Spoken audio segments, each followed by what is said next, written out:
Bonsoir, voici les titres de ce journal. Retour en Corse pour le ministre de l'Intérieur qui use d'un ton ferme pour déclarer révolu le temps des passe-droits et des arrangements.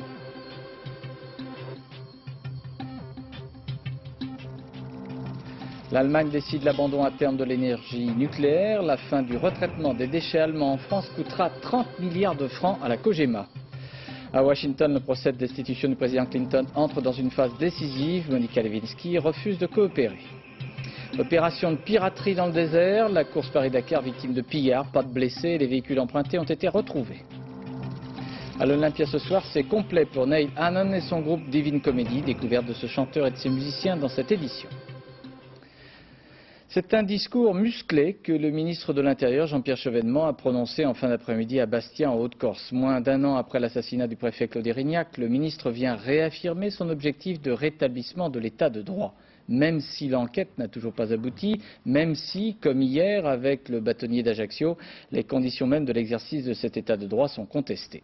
Voyez le reportage de Michel Fine et Vincent Bouffartigue. C'est son premier pas sur le sol de Corse depuis son retour aux affaires. C'est la première fois qu'il revient sur l'île depuis l'assassinat du préfet Érignac. À la mairie de Bastia, les tireurs d'élite sont postés sur les toits. Heureux de vous voir en bonne santé. La sécurité rapprochée est aux aguets. La classe politique locale se presse autour du ministre. Bon, alors on a mitraillé. À l'évidence, la presse associe votre retour quand même. voilà. Entre deux poignées de main, Jean-Pierre Chevènement martèle son message. En Corse, le gouvernement fera respecter la loi. Chacun doit aussi comprendre que les accommodements avec le terrorisme ne mènent à rien, si ce n'est à des illusions tragiques et par conséquent à des désillusions. Le temps de ces arrangements est révolu, comme l'est aussi le temps des passe-droits. Une page est tournée et je tiens à vous assurer qu'il n'y aura pas de marche en arrière. Au milieu de la foule des invités, le préfet Bonnet est rayonnant. Tout le monde a encore en mémoire l'incident créé hier au tribunal d'Ajaccio. En réponse aux bâtonniers qui critiquaient la politique de l'État, le préfet décidait de quitter la salle. Sachez que j'approuve pleinement le comportement du préfet Bernard Bonnet. Je considère qu'il a bien fait. Il y a des limites. Je dirais qu'un certain nombre de gens qui, il y a un an après l'assassinat de Claude Érignac, rentraient la tête dans les épaules, croient aujourd'hui pouvoir s'exprimer avec une arrogance qui est inacceptable. Seuls, devant la grille de la préfecture, les nationalistes de Bastia Securita ont manifesté. Le préfet refuse de renouveler les autorisations de port d'armes. L'heure est à la fermeté. 3 semaines avant la date anniversaire de la mort du préfet Érignac, la visite de Jean-Pierre Chevènement en Corse a un double objectif. D'abord, rassurer en expliquant que l'enquête avance. Ensuite, réaffirmer l'état de droit en soutenant publiquement l'action du préfet Bonnet. Rencontre franco-allemande en fin d'après-midi entre le ministre de l'Industrie Christian Pierret et le ministre de l'Environnement allemand Jürgen Trittin. Cette rencontre serait presque passée inaperçue s'il ne s'était agi du nucléaire. Il convient de rappeler que M. Trittin est un élu vert et qu'un projet de loi sur l'abandon de l'énergie nucléaire en Allemagne sera présenté à la fin du mois de janvier, peut-être un petit peu plus tard, au Bundestag par le gouvernement allemand. De plus, le retraitement des combustibles irradiés sera interdit en Allemagne dès le 1er janvier 2000. Ce projet de loi d'abandon du nucléaire a fait l'objet de discussions très vives entre les Verts et les sociodémocrates de Gerhard Schröder. Commentaire de notre correspondant Olivier Lerner. On ne verra sans doute plus jamais ça en Allemagne. Des antinucléaires déchaînés, n'hésitant pas à saboter les routes et les voies ferrées empruntées par les convois de déchets nucléaires qui traversaient tout le pays, tant bien que mal sous haute protection. C'est le début de la fin du nucléaire. Dans son article premier rédigé sous un beau tournesol par le chancelier Gerhard Schröder et les Verts, ses partenaires au gouvernement, le projet de loi proclame la fin certaine et planifiée du nucléaire en Allemagne. Non, je ne veux pas rendre les Verts malheureux, je vais tout faire pour leur bonheur. Plus aucune autorisation ne sera donnée pour la construction de nouveaux sites. Et puis surtout, le retraitement des combustibles irradiés sera interdit à compter du 1er janvier 2000. Les déchets nucléaires collectés seront directement entreposés sur place. Afin d'éviter tout transport, des centres de stockage seront construits. Pour les Britanniques, mais surtout pour les Français, le manque à gagner est considérable. Les contrats avec la COGEMA seront interrompus. Ces contrats franco-allemands qui courent jusqu'en 2010, Gerhard Schröder souhaite les clarifier, les renégocier en personne avec les Français et les Britanniques.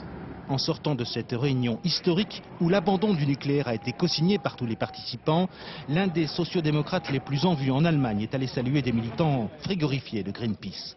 Une poignée de main qui en dit long sur le soulagement des antinucléaires. 19 centrales nucléaires sont encore en activité aujourd'hui dans le pays. Quand fermeront-elles? La question n'est pas tranchée entre les Verts d'un côté, évidemment très pressés aujourd'hui d'en finir une fois pour toutes, et le chancelier Gerhard Schröder d'un autre côté qui lui souhaite éviter à tout prix les dommages et intérêts que cette décision irrévocable ne manquera pas d'entraîner. Alors la France est donc directement concernée par ce choix politique des Allemands d'abandonner l'énergie nucléaire. Les déchets nucléaires venus d'Allemagne sont en effet traités notamment à La Hague sur le site de la COGEMA. La perte pour la COGEMA serait estimée à 30 milliards de francs. Explication avec José Blanc-Lapierre et Roland Hédé. Dans le monde, la France est le leader incontesté en matière de retraitement du combustible irradié. Les opérations s'effectuent ici à La Hague, où travaillent nuit et jour 6 000 personnes. À ce jour, l'exploitant, la COGEMA, a retraité 13 000 tonnes de matière nucléaire. 50% en provenance des centrales françaises, le reste vient de l'étranger, où l'Allemagne représente 20%. C'est le premier client du centre du Cotentin. Un contrat lié les deux pays jusqu'en 2010. Le retraitement effectué ici génère des déchets hautement radioactifs que chaque pays client de la COGEMA doit récupérer. Seule une infime partie d'entre eux a été réexpédiée à ce jour. C'est au total une quarantaine de convois qui devraient retourner vers l'Allemagne. Le risque aujourd'hui est de ne jamais voir repartir ces colis vers leur destinataire. Autre incertitude, la France va-t-elle exiger une indemnisation après le changement de politique de Berlin? C'est une partie de l'enjeu de la visite du ministre de l'Environnement allemand à Paris. Car il ne resterait plus à La Hague qu'un seul gros client étranger, le Japon. Les députés européens ont rejeté au Parlement de Strasbourg une motion de censure contre la Commission européenne accusée de fraude et de mauvaise gestion. Mais il n'y a pas vraiment de gagnant dans cette affaire. Certes, Mme Edith Cresson estime que le chemin de la vérité est ouvert et le président de la Commission européenne, Jacques Santer, affirme que le message a été reçu 5 sur 5. Mais le discrédit a bien été porté sur la plus haute institution européenne. Reportage à Strasbourg, Jérôme Soulard avec Sylvain Gauthier. Dans les couloirs du Parlement européen, discussions et tractations ont continué ce matin jusqu'au tout dernier moment. La menace de censure contre la Commission européenne et ses 20 membres est bien réelle. Jacques Santer, son président, l'a bien compris. En ouverture de séance, il fait son mea culpa, accepte la critique et demande humblement la confiance des parlementaires. Comme je l'ai dit, le message à la Commission est clair. Et je l'ai reçu 5 sur 5. Résultat, quelques minutes plus tard, la motion de censure est rejetée. Seuls 232 députés votent la censure, pas suffisant pour faire tomber une commission pourtant accusée de fraude. Ce vote est une occasion manquée pour le Parlement européen. Une occasion manquée pour rétablir son crédit et donner confiance aux citoyens dans la construction européenne. C'est ça que je proposais dans ma motion de censure. Je pensais que c'était très dangereux d'ouvrir une crise institutionnelle et de donner l'impression que c'était l'ensemble de la Commission qui était en quelque sorte pourrie et qu'à quelques mois des élections, c'était extrêmement dangereux. Avertissement sans frais pour la toute-puissante Commission de Bruxelles qui devra dorénavant composer avec un Conseil des sages chargé de contrôler, et c'est une première, la gestion et l'utilisation des fonds publics européens. Christian-Marie Monod, bonsoir. Quels sont les enseignements ou les conséquences de ce qui s'est passé là aujourd'hui à Strasbourg? Eh bien effectivement, vous l'avez entendu, la motion de censure a été rejetée, mais soulignons qu'un tiers des députés, toutes tendances politiques confondues, a voté cette censure, notamment côté allemand. Il y a 3 raisons. Tout d'abord, à l'approche des élections européennes, les députés ont voulu, au-delà des problèmes de fraude, dénoncer le gaspillage. Deuxièmement, comme le prévoient les traités de Maastricht et d'Amsterdam, jouer le rôle de la codécision. troisième raison enfin, injecter un peu plus de transparence et de démocratie dans les institutions européennes qui en ont bien besoin. Mais le Parlement européen, qu'est-ce qu'il a proposé aujourd'hui? Un comité des sages, c'est ce qu'on appelle tout de même botter en touche. Et la Commission, d'ailleurs ravie, a pris la balle au bond en se déclarant favorable à cette initiative. Dans tout cela, effectivement, la Commission ne sort pas grandie dans cette affaire, mais le Parlement européen non plus, qui a gonflé les muscles, joué aux gendarmes, mais n'a pas sanctionné. En quelque sorte, maintenant, il va falloir travailler ensemble, c'est très important, sur des dossiers importants comme l'agenda 2000, c'est-à-dire élargissement et financement de l'Europe. En somme, l'Europe a voulu éviter la crise de confiance en jouant la crise de croissance. Merci. À Washington, au Sénat, c'est le vrai début du procès de Bill Clinton depuis un peu plus d'une heure. 13 procureurs nommés par la Chambre des représentants doivent détailler les accusations de parjure et d'entrave à la justice retenues contre le président des États-Unis dans l'affaire Lewinsky. À Washington, pour France 2, le reportage de Philippe Gassot. Après les débats de procédure du début de la semaine qui n'ont pas enthousiasmé l'Amérique, la journée sera consacrée à la lecture dans le détail des chefs d'accusation, à savoir mensonges sous serment et entrave à la bonne marche de la justice. L'accusation est représentée par 13 députés conduits par le président de la commission judiciaire, Henry Hyde. Les procureurs vont avoir en tout 24 heures, même temps pour la défense, afin de convaincre les 100 sages du bien fondé du dossier et des turpitudes du président. Les sénateurs devront être présents et attentifs. Pas question de discuter entre eux ou de lire le journal. Ils devront rester concentrés, montrer au pays qu'ils veulent un procès équitable et aussi, au moins du côté démocrate, rapide. Mes électeurs ne veulent pas que nous passions les 4 ou 5 prochains mois dans ce procès au Sénat. Ils veulent que nous procédions selon la Constitution, mais ils veulent qu'on avance et qu'on passe à autre chose. Côté républicain, on veut montrer qu'on est responsable et non partisan. Le Sénat prendra ses responsabilités avec dignité, fair play, en respectant les droits de chacun. Il rendra, sans délais inutiles, ses conclusions. Avant, il faudra réexaminer certains éléments du rapport Starr. Reste en suspens l'audition ou non des témoins qui pourrait sérieusement augmenter les délais, ce que souhaitent les républicains. Dans le même temps, Bill Clinton fait son métier de président, montre qu'il se soucie uniquement des grands dossiers. Aujourd'hui, c'est la police, la sécurité. Le crime baisse de 12% en moyenne dans les grandes villes américaines.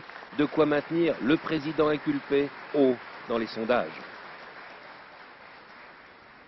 Alors Philippe Gassot, quel sera le système de défense appliqué par les défenseurs de Bill Clinton?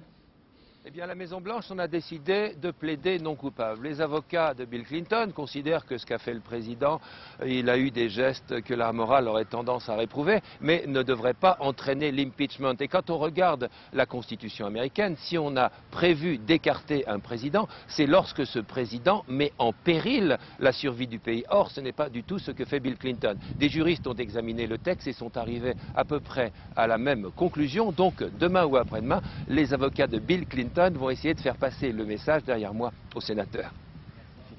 Le procès en destitution de Bill Clinton a un précédent. C'était il y a plus de 130 ans, très exactement en 1868. Le Congrès examina la procédure de destitution d'un président des États-Unis nommé Andrew Johnson. Rappel historique avec Dominique Derda. C'est une tradition. Chaque année, le 29 décembre, au jour de son anniversaire, la Maison-Blanche fait déposer une gerbe au pied de la tombe d'Andrew Johnson. Il en est d'ailleurs de même pour tous les anciens présidents américains. La cérémonie n'a donc rien d'exceptionnel et pourtant. En une seule journée, dit le gardien du musée, nous avons vu plus de journalistes qu'au cours des 5 dernières années. Andrew Johnson, 17e président des États-Unis, détenait depuis 130 ans un record qui lui valait une place bien particulière dans les livres d'histoire. Le petit tailleur du Tennessee, devenu président au lendemain de l'assassinat de Lincoln, fut en effet le seul à avoir bien failli être destitué par le Sénat américain. C'était au lendemain de la guerre de sécession. Les républicains radicaux voulaient à tout prix se débarrasser de ce président démocrate qui avait osé renvoyer l'un des leurs, son ministre de la guerre. Ce prétexte suffit à le voir accusé par la Chambre des représentants, puis jugé par le Sénat. Le procès durera du 30 mars au 16 mai 1868. 10 semaines de folie peuplées de spectres d'anarchie, de rébellion, de révolution sanglante, comme l'écrivait alors un jeune journaliste du nom de Mark Twain. Andrew Johnson, disait-il, semblait abandonné et sans amis. Finalement, il s'en faudra d'une voix pour que les républicains ne l'emportent. Andrew Johnson ira jusqu'au terme de son mandat. Dans le petit musée de Greenville, le 19 décembre dernier, jour où la Chambre des représentants a voté les chefs d'inculpation de Bill Clinton, on a dû procéder à une petite rectification. Johnson n'est plus le seul président américain jamais menacé de destitution par le Sénat. Bill Clinton l'a rejoint au panthéon de l'histoire. Les États-Unis viennent de proposer au Conseil de sécurité de l'ONU à New York de lever les limitations de vente de pétrole à l'Irak dans le cadre de l'échange pétrole contre nourriture. Cette dérogation à l'embargo pétrolier paraît a priori contradictoire avec le maintien des raids américano-anglais en Irak. De plus, ce soir, Washington se dit toujours prêt à utiliser la force pour maintenir les zones d'exclusion aérienne au-dessus de l'Irak. Mais il semble que les propositions françaises présentées par M. Hubert Védrine pour un système de contrôle des armements irakiens, proposition bien accueillie par la majorité des pays membres de l'ONU, est incliné les Américains à assouplir leur position. Commentaire Philippe Rochaud. Ils se rassemblent chaque matin autour des mosquées pour vendre le peu de biens qu'ils possèdent encore. Les Irakiens sont à genoux après 9 années d'embargo, mais Saddam Hussein est toujours là. C'est ce qui fait dire à la France que les sanctions n'ont plus de raison d'être. C'est un embargo qui a des conséquences humaines détestables et qui n'a quasiment plus que ça comme conséquence pratique, puisque dans la mesure où il est encore respecté, il génère des trafics qui naturellement ne profitent pas à la population. Donc en termes politiques, en termes stratégiques, il n'y a plus de sens. Mais pour obtenir la levée de l'embargo, l'Irak doit se plier à un nouveau système de contrôle de sa production d'armement. Selon l'idée de la France, il faut empêcher le développement d'armes de destruction massive en maintenant en Irak un système de contrôle électronique efficace.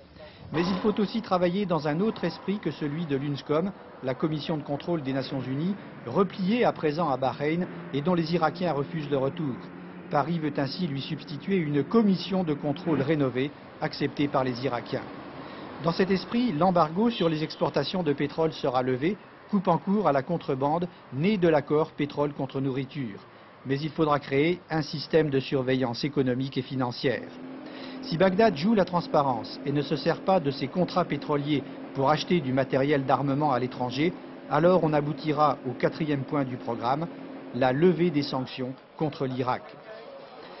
Bagdad prête une oreille attentive aux idées de la France et les Américains qui envisagent la levée des limitations de vente de pétrole irakien vont finalement aujourd'hui dans le sens des propositions françaises. En Sierra Leone, les combats continuent à Freetown, la capitale, alors que le chef militaire des rebelles a proclamé une trêve. Les délégués du comité international de la Croix-Rouge ont quitté la ville, Freetown, où les scènes de rue sont épouvantables. Il y a beaucoup de cadavres dans les rues de Freetown. En Algérie, les familles de victimes, en majorité des femmes, se sont rassemblées devant le siège du gouvernement à Alger pour demander l'abrogation d'un décret faisant l'amalgame entre les familles de victimes et les familles de terroristes. De nouveaux massacres ont été révélés par la presse algérienne, massacres commis en Kabylie. Mais dans d'autres parties du territoire, le redéploiement de l'armée, conjugué à l'organisation de milices paysannes, permet de rassurer les populations des campagnes isolées. Voyez le reportage de nos envoyés spéciaux, Thierry Tuillier et Bruno Giraudot. C'est l'unique route qui relie Djebaïla au monde extérieur. Il y a moins d'un an, les escortes de gendarmes ne s'y risquaient même pas. Les groupes armés faisaient la loi. Ils étaient chez eux dans la montagne. Les choses ont changé depuis juin dernier. Une offensive a permis à l'armée algérienne d'investir les lieux et le Douar a retrouvé un semblant de paix. Ses habitants avaient abandonné le village fin 96. Ils ont commencé à revenir pour cultiver leurs terres. On est revenu parce que les services de sécurité sont près de nous maintenant. Regardez, ils surveillent de tous les côtés. Au sommet de la montagne, un poste de la garde communale a été installé. À perte de vue s'étalent les montagnes de Djebaïla et de Mascara et ce qui reste de la forêt de Stamboul. Des milliers d'hectares d'arbres ont été rasés ou brûlés pour faciliter l'observation et mieux déjouer les infiltrations. Ici, les accrochages sont encore nombreux. Stamboul reste le dernier repère des groupes armés de la région, mais sur ce sujet, aucun de nos accompagnateurs ne voudra s'exprimer. Au village, les habitants sont plus loquaces. Avant de se réfugier dans la vallée, ils ont cohabité pendant des années avec ce qu'ils appellent aujourd'hui des terroristes. Ce sont eux qui nous ont forcés à partir. Vers la fin, ils nous battaient, prenaient nos biens, nos voitures, nos tracteurs. Au début, lorsqu'ils nous parlaient au nom de l'islam, on les croyait. Mais quand ils ont commencé à égorger dans les villages voisins, on ne leur a plus fait confiance. La confiance, Riyam Awad l'a toujours refusée aux combattants du djihad. Nous sommes à Mascara, le chef-lieu de la région. Riyam Awad est imam. Depuis 1992, il a reçu 84 lettres de menaces. Pris au piège à un barrage sur une route de Mascara, il n'a dû la vie sauve qu'à l'arrivée d'une patrouille militaire. Les terroristes m'ont fait descendre de voiture et m'ont mis sous un arbre. Et là, leur chef a commencé son discours. Il disait que celui qui importe une voiture de France devait être tué. Celui qui travaille avec l'État doit être tué. Le gendarme, le policier, l'imam, tous. Nommé par l'État, l'imam est resté. Et ses prêches n'ont pas changé, résolument hostiles à la guerre sainte. La mosquée a pourtant longtemps été acquise à l'ancien fils et aux groupes armés. Les plus actifs ne fréquentent plus le lieu. La réconciliation avec ceux qui n'ont pas commis de crime est possible. Avec les autres, selon la loi islamique, ils ne pourront pas être pardonnés. C'est la plus haute autorité religieuse de la région qui s'exprime, mais il n'est pas le seul. Aux environs de Mascara, c'est partout la même chose. La parole est aux armes, que l'État distribue aux civils. Dans ce hameau, une vingtaine de fusils. Juste de quoi former un groupe de légitime défense. La journée, nous travaillons. Et pendant presque toute la nuit, on guette. Au moindre bruit, on se dit que ce sont eux qui nous attaquent. Ils voudraient plus d'armes encore. Ils ne croient pas à la paix. Et malgré le recul des groupes armés, la peur est toujours là. La violence aussi. Celle qui a détruit des familles entières est plus insidieuse. Celle qui gangrène les esprits.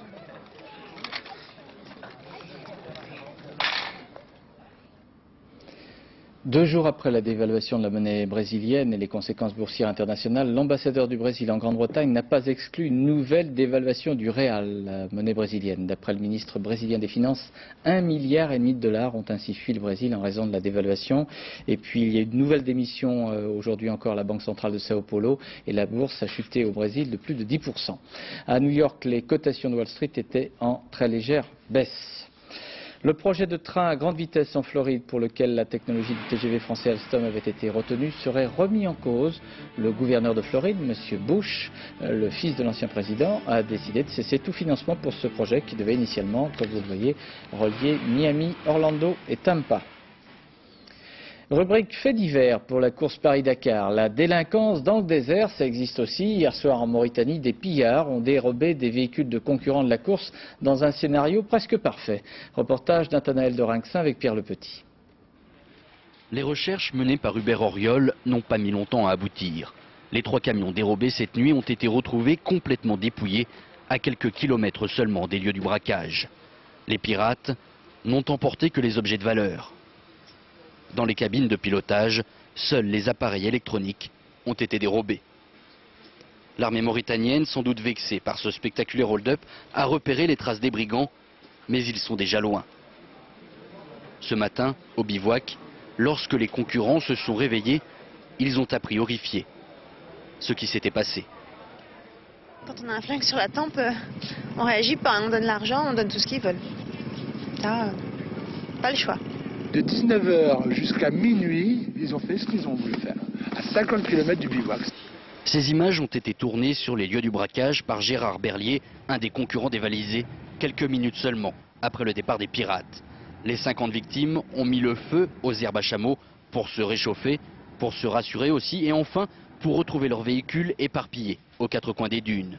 Immobilisés pendant près de 4 heures par des kalachnikovs, ils ont pu donner l'alerte grâce à un téléphone oublié par les pirates.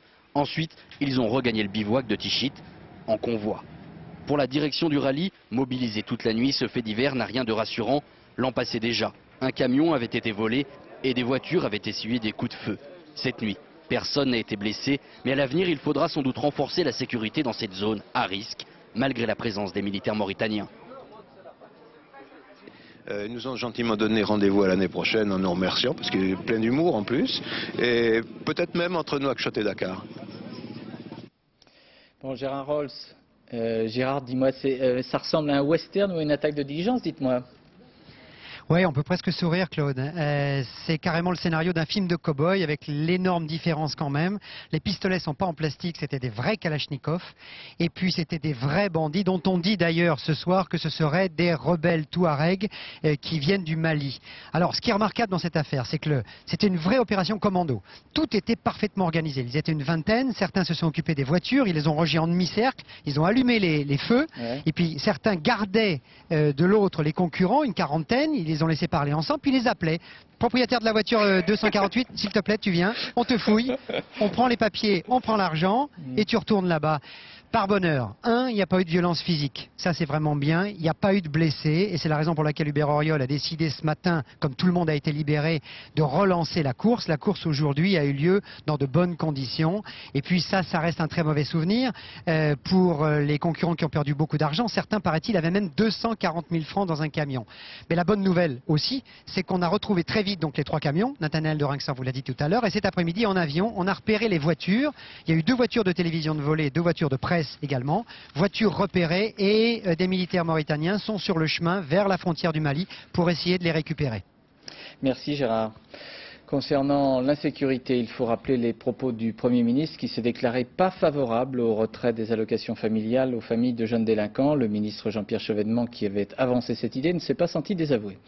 À Mulhouse, un commissariat a mis en place une ligne téléphonique pour recevoir des témoignages anonymes sur les violences urbaines. Le commissaire se défend de lancer ainsi un appel à la délation. Et à Angoulême, les étudiants ont déserté la cité universitaire en raison d'un climat d'insécurité croissant. Et puis, dans le domaine hospitalier, c'est au centre intercommunal de Toulon-la-Seigne-sur-Mer que le personnel des urgences est confronté à des agressions. Le directeur de l'établissement a décidé de mettre en place un système de protection avec chiens et caméras. Reportage à l'hôpital Fontpré de Toulon avec Jacques Cardoz et Vincent Décembre. Cette infirmière explique à ces 2 jeunes garçons qu'ils n'ont rien à faire ici. Ils sont mineurs non accompagnés et viennent pour un problème qui ne relève pas des urgences, mais d'un ORL. Et c'est bien souvent ce type de situation qui provoque l'incompréhension et parfois la violence. Certaines personnes, et là tout récemment, ont frappé une infirmière. Régulièrement, les aides-soignants prennent aussi des coups.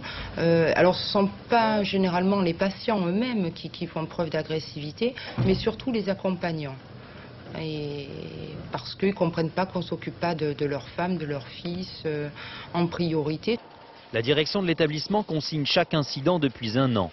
Des fiches de déclaration qui révèlent un malaise du personnel soignant. Trop, c'est trop. Toujours aucune mesure de prise. Faut-il attendre un drame aux urgences pour réagir? Voilà la situation à laquelle je suis confronté depuis plusieurs mois. Quand on s'attaque on s'attaque violemment, physiquement, à ceux qui sont là pour soigner, c'est vrai qu'il y a une dégradation de la valeur. Alors nous, on espère, d'une façon très pédagogique, dire à la population, attention, vous attaquez à quelque chose d'important pour vous, ce sont ceux qui vous soignent.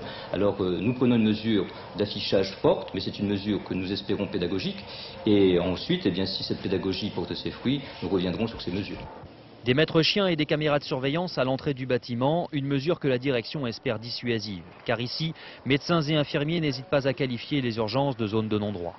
Nous avons été obligés de fermer 2 fois à cause d'affrontements de bandes rivales en grande quantité, avec des couteaux, des rixes très violentes, et nous devons fermer pour protéger non pas que le personnel, mais aussi les malades qui sont déjà là.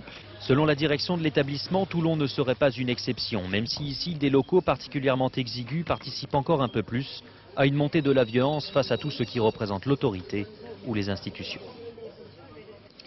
Politique, changement de ton à droite, l'UDF, Démocratie libérale et le RPR seraient prêts pour une réunion afin d'évoquer une liste commune aux européennes. On en a parlé ce matin au siège du RPR. Pourtant, le président du RPR, Philippe Séguin, dans une interview à Paris Match, admoneste l'UDF. Il faut choisir son camp, dit M. Séguin à M. Bayrou, et M. Bayrou sur RTL reprochait à M. Séguin de jeter de l'huile sur le feu. Mais le projet de réunion commune tient quand même.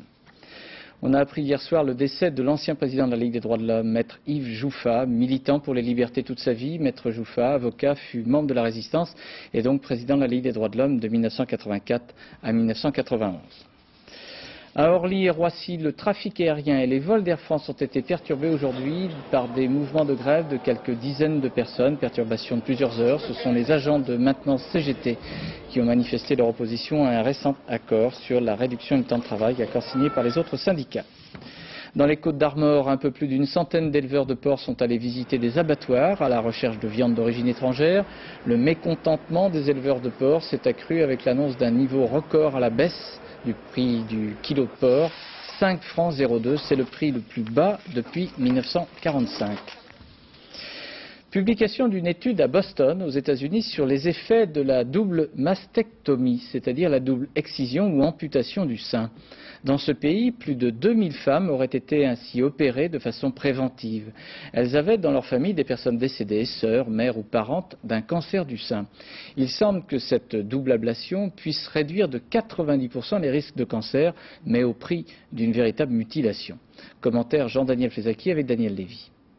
Ces chirurgiens enlèvent les deux seins d'une femme qui n'a pas de cancer du sein. Vous avez bien entendu, il s'agit d'un geste préventif qui concerne des femmes comme Kerryn Ryan. Sa mère et sa grand-mère sont mortes d'un cancer du sein. Elle n'a voulu courir aucun risque, dit-elle. Elle a sacrifié ses deux seins. J'étais contente de l'avoir fait parce qu'on a découvert à cette occasion une tumeur que personne n'avait vue. Après avoir revu 639 dossiers de femmes ayant subi cette intervention préventive, les spécialistes américains concluent que l'ablation des deux seins réduit vraiment le risque de cancer. Il y a une diminution de plus de 90% du nombre de nouveaux cancers dans le groupe traité. Mais cette attitude radicale est très loin de faire l'unanimité. En France, par exemple, on préfère surveiller. On propose aux patientes qui sont à risque augmenté de développer un cancer du sein une étude de surveillance par un examen clinique tous les 6 mois, une mammographie annuelle, et ce n'est qu'à leur demande quand il y a par exemple une anxiété insurmontable et qu'elles ont pris le temps de réfléchir au problème qu'on peut éventuellement évoquer le problème de la mastectomie préventive. Depuis 20 ans, on va dire que ça m'est peut-être arrivé 2 ou 3 fois. Et cette intervention définitive n'est pas une garantie à 100%. 7 femmes du groupe étudié ont eu un cancer du sein, malgré la double opération. Sport, cyclisme, la retraite de Virenque fut courte. 6 semaines après son annonce, Richard Virenque rejoint l'équipe italienne Polti. Signature ce soir, présentation officielle demain, avec un objectif bien sûr le Tour de France. Je reviens un instant sur le Paris-Dakar, avec le classement de l'étape qui a été courue entre Tichy et Attar en Mauritanie. C'est toujours Jean-Louis Schlesser qui est premier au classement général. Et puis championnat du monde de snowboard, le surf des neiges, une médaille d'or, un titre de championne du monde remporté à Berchtesgaden en Allemagne par la Française Isabelle Blanc. Isabelle Blanc, vous vous souvenez peut-être, avait raté le titre lors des Jeux Olympiques de Nagano il y a un an. Isabelle Blanc était à gauche là. Aujourd'hui à l'arrivée, elle n'a pas pleuré, elle a même joué de la guitare, vous allez la voir, tandis que sa compatriote et l'ancienne championne olympique Karine Ruby, elle a terminé 4e. À l'Olympia Paris ce soir, c'est complet, c'est-à-dire c'est dire le succès de Neil Hannon et de son groupe Divine Comedy. Neil Hannon est irlandais, c'est ce qu'on appelle une pop star, peut-être façon Beatles. Et pour faire sa connaissance, nous sommes allés à Londres. Reportage Pierre-Emmanuel Luneau et Didier Dahan. Divine Comedy, c'est lui, Neil Hannon. À peine 1,70 m pour 55 kg et pourtant, il y a dans cet homme le plus riche concentré de musique pop du Royaume-Uni. Inspiré par Kurt Weill ou même Jacques Brel, Neil Hannon veut être un chanteur romantique. Et le public en redemande. Sa dernière tournée avec un orchestre symphonique, s'il vous plaît, a fait le plein.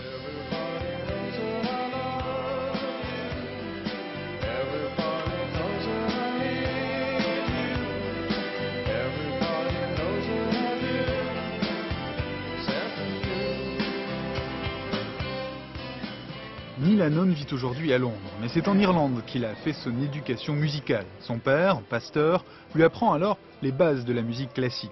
Plus tard, il découvre le rock indépendant et même des auteurs plus sophistiqués comme Michael Nyman, le compositeur du film La leçon de piano. Résultat, un mélange velouté et riche comme une bière irlandaise. Ce que j'essaye de faire, c'est de ne pas me limiter dans la palette de toutes les couleurs que j'utilise. Je veux pouvoir me servir de tout ce qui existe pour créer une atmosphère dans mes compositions. C'est dans ce studio du nord de Londres que Neil Hannon a répété les chansons de fin de siècle, le dernier album, seul, à la guitare. And watch the clouds go by, London Irish.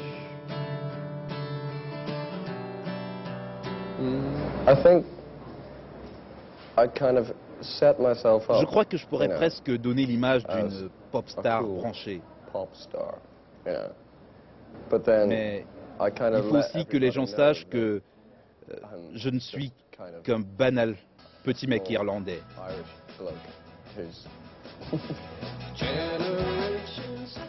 Ce soir, ils ne seront que 2500 à pouvoir écouter ce nouveau dandy anglais. Mais c'est promis, il reviendra.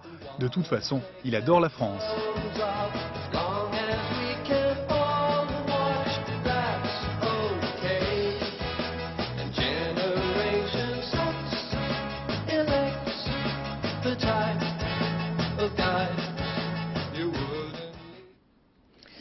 La dernière page de cette édition est pleine de nostalgie. La Saint-Valentin va devenir orpheline. Les amoureux de Pennet sont seuls au monde. Leur image désuète, reproduite à des millions d'exemplaires dans le monde à travers des poupées ou dans des musées comme celui de Mougins ou encore celui d'Hiroshima, était due à Raymond Pennet. À Hiroshima, c'était le symbole de la paix. Le dessinateur Raymond Pennet vient donc de mourir à l'âge de 90 ans. Fin de ce journal, je vous rappelle deux informations que nous avons développées. Tout d'abord, le retour du ministre de l'Intérieur en Corse avec un discours plutôt musclé et une petite phrase, le temps des passe-droits est fini. Et puis le choix des Allemands, du gouvernement allemand, verts et sociodémocrates, d'abandonner à terme le nucléaire et le retraitement des déchets, ce qui pourrait avoir des conséquences pour la COGEMA, 30 milliards de francs en moins pour la COGEMA pour le retraitement des déchets allemands.